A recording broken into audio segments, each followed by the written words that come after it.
출판사 취업을 할 때 학벌이 중요한지 아니면 전공이 중요한지 뭐 한국어 능력시험 같은 자격증이 꼭 필요한지 대학원에 가는 게 도움이 되는지 나이가 좀 많은데 취업이 가능할지. 안녕하세요, 편집자 K입니다. 오늘은 제가 평소에 가장 많이 듣는 질문이자 그리고 이번에 또 질문 올려달라고 말씀을 드렸을 때 역시 가장 많이 올라온 질문, 바로 출판사 취업과 관련된 Q&A 영상을 담아보았습니다. 이 영상으로 제 채널에 처음 들어오신 분들도 계실 테니까 제가 간단하게 제 소개를 먼저 할게요. 저는 올해로 13년 차 편집자입니다. 총 3군데의 출판사에서 일을 했는데요. 첫 번째 출판사는 경제경영서를 만드는 곳이었고, 두 번째는 인문교양서와 예술서를 주로 만드는 곳이었습니다. 그리고 지금 다니고 있는 곳은 문학동네인데요. 문학동네에서 저는 국내 소설과 시, 에세이를 만들고 있어요. 그리고 이제 국내문학팀의 한 팀의 팀장이기도 하여서 한 회사에 소속되어 있는 피고용인이자 그리고 한 팀의 관리자이기 때문에 제가 누군가를 직접 채용하는 것은 아니어도 이 실무에 이런 역량은 정말 꼭 필요하다라는 것은 좀 분명히 말씀드릴 수가 있을 것 같습니다. 제가 생각하는 출판사 입사에 정말로 실질적인 도움이 되는 역량이 몇 가지가 있는데요. 그 역량을 키우기 위해서 지금 이제 편집자를 꿈꾸시는 분들, 그 분들께서 이 부분에 조금 더 중점을 두셨으면 좋겠다고 생각을 해요. 제가 추천해 드리고 싶은 이 역량 개발법은 바로 북스타그램을 쓰시는 거예요. 근데 여기서 주의할 점은 단순히 내가 읽은 책에 대한 소감을 꾸준히 올리는 것을 말씀드리는 건 아니에요. 책의 내용에 집중된 리뷰를 올리는 것이 아니라 책의 내용을 포함한 책 전체, 만듦새까지도 같이 보셔야 한다는 겁니다. 출판사 편집자로 일한다는 것은 단순히 이제 책을 정말 좋아하고 많이 읽는 애독자로서 일을 하는 것은 아니에요. 그 책의 내용이라는 알맹이를 두고 이 알맹이를 어떻게 잘 돋보이게 할 수 있는가를 끊임없이 고민하고 제목이나 표지나 카피 등등을 하나하나 꾸려가면서 마치 이제 조립을 하듯이 한 권의 책을 완성시키는 작업을 하는 게 또 편집자 일이기 때문에 편집자가 좋은 독자이자 뭐 좋은 리뷰어일 수는 있지만 좋은 독자이자 좋은 리뷰어가 좋은 편집자가 되는 것은 아닙니다. 그래서 앞으로 책을 읽고 북스타그램을 올리실 때는 뭐 간단하게 책 내용에 대한 리뷰를 올리신 뒤에 책의 만듦새에 대한 나의 고민, 또 내가 생각했던 것들을 꼭 같이 적으셨으면 좋겠어요. 가령 예를 들어서 제 앞에 지금 요 창비에서 나온 박상영 작가님의 책이 있는데, 처음에 이 책을 어떻게 발견했나도 기록을 하고 온라인 서점에서 봤는데 표지가 굉장히 눈에 들어왔어 라던가 아니면 제목에 너무 끌려서 샀어, 이런 내가 처음 이 책을 봤을 때 이 책에 무엇이 나로 하여금 구매 버튼을 누르게 했는지 그런 것부터 기억하는 연습을 꼭 하셨으면 좋겠어요. 그리고 이 책을 이제 받아보신 후에는 아니면 오프라인 서점에서 구매하신 후에는 요모조모 살펴보시겠죠? 그 순서는 어떻게 되는지도 한번 생각을 해보시는 거예요. 난 책을 보통 받아들면 앞표지를 보고 띠지 문구를 읽고 뒷표지를 보는 것 같다. 이런 분들이 추천사를 쓰셨네. 나는 추천사를 정독하나? 아니면 그냥 누가 추천사 썼구나 라고 이 추천사의 영향을 크게 받지 않나? 이런 것도 한번 생각을 해보시는 거예요. 그러고 나서 나는 무엇을 보는지, 앞날개의 작가 사진, 작가 소개를 볼 수도 있고 아니면은 쭉 넘겨서 목차를 먼저 볼 수도 있을 거예요. 목차를 봤을 때 어떤 제목의 단편이 끌렸는가? 여기 지금 4편의 단편이 들어있는데 4편의 단편 보고서 이거 되게 제목 재밌어 보인다 하는 게 있을 수 있겠죠.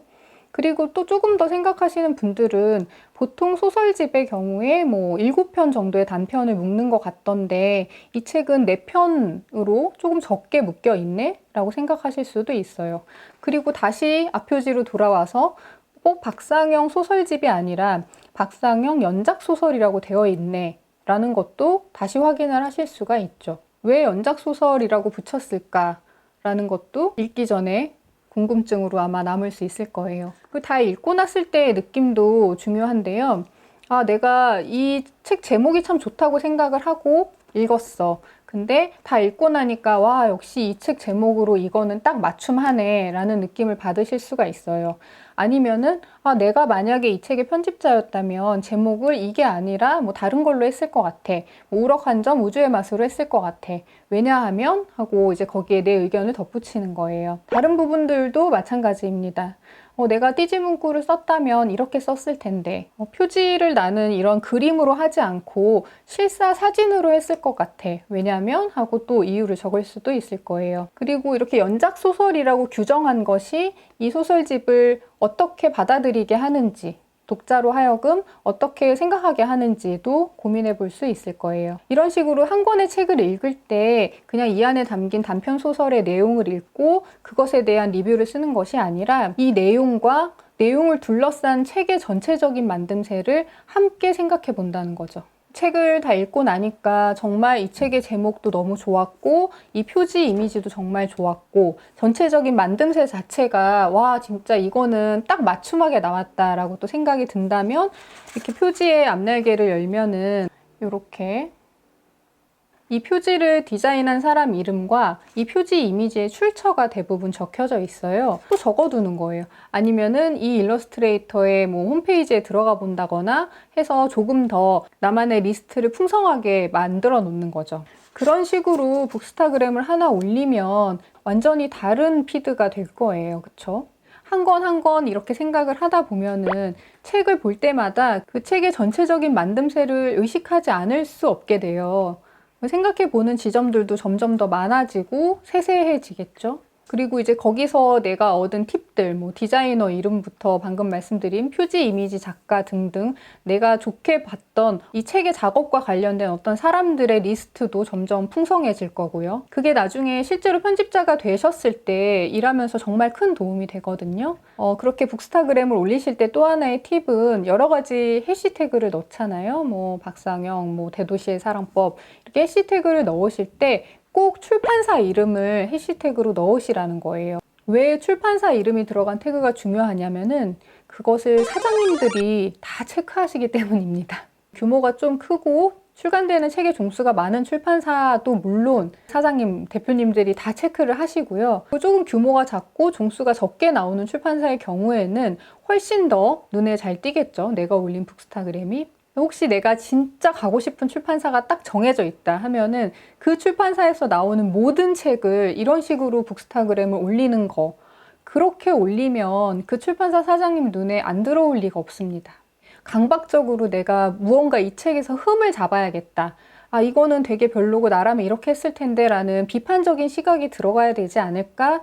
라고 생각하실 수도 있는데 그런 거는 아니에요. 아직 실무에 투입도 돼보지 않은 예비 편집자의 북스타그램이기 때문에 내가 성장해 가고 있다는 것을 보여주는 것이 좋은 거지 오히려 그럴듯한 명분이나 분명한 실무 감각 없이 헐뜯고 비난하고 이런 것은 좋지 않은 것 같습니다. 그리고 그 다음으로 추천하는 것은 서점에 자주 가시는 거예요. 서점에 정기적으로 가셔서 그 서점을 다녀온 내용을 글로 남겨두는 것을 추천을 합니다. 내가 구매자로서 서점에 방문하는 것, 그런 것과는 다른 방문이 되어야 할 거예요. 그래서 앞에 예시를 이어가면 그 소설을 좋아하는 예비 편집자에게 권하는 서점 방문 요령은 일단 소설 매대로 갑니다.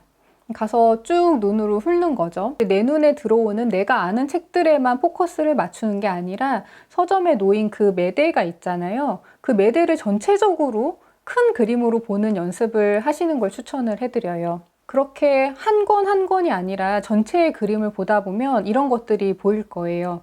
요즘 한국 소설은 표지에 그림을 많이 쓰는 것 같다. 혹은 반대로 뭐 사진을 많이 쓰는 것 같다. 그런 트렌드가 실제로 있거든요. 아니면은 뭐 뒷모습이 나오는 표지가 많네. 그래서 전체적인 흐름이 어떤 걸지를 내가 고민을 해보는 거예요. 요즘은 제목이 문장형 제목이 많네. 라던가 그리고 제목의 서체 그것도 뭐 정확한 서체 이름을 꼭 알아야 할 필요는 없어요. 가령 뭐 고딕체가 많은 것 같다, 뭐 명조체가 많은 것 같다 이런 식으로 기록을 해두는 거죠. 왜 이런 트렌드가 있을까까지 고민을 더 해보는 것도 당연히 중요한 일일 거고요. 그런 식으로 요즘 경향이 어떤지 나만의 방식으로 기록을 하고 그리고 그 가운데 굉장히 눈에 잘 들어오는 표지나 제목이 있다면 그게 뭔지 살펴보고 왜 그러는지 고민을 해보는 거죠.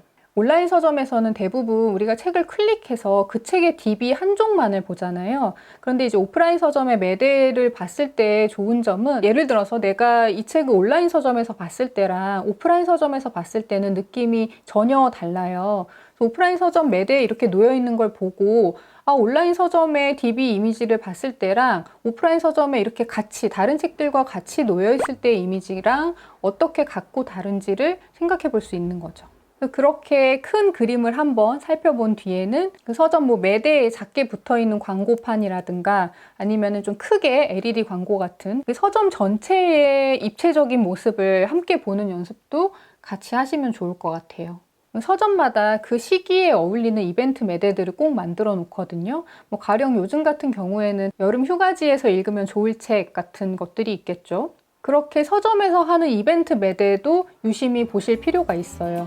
이 계절에는 서점에서 어떤 것을 집중적으로 공략하는지, 그리고 요즘 출판계의 트렌드가 뭔지, 이런 것들을 이벤트 매대를 보시면 아실 수가 있어요. 서점에 가는 내 몸을 좀 바꾸는 거죠.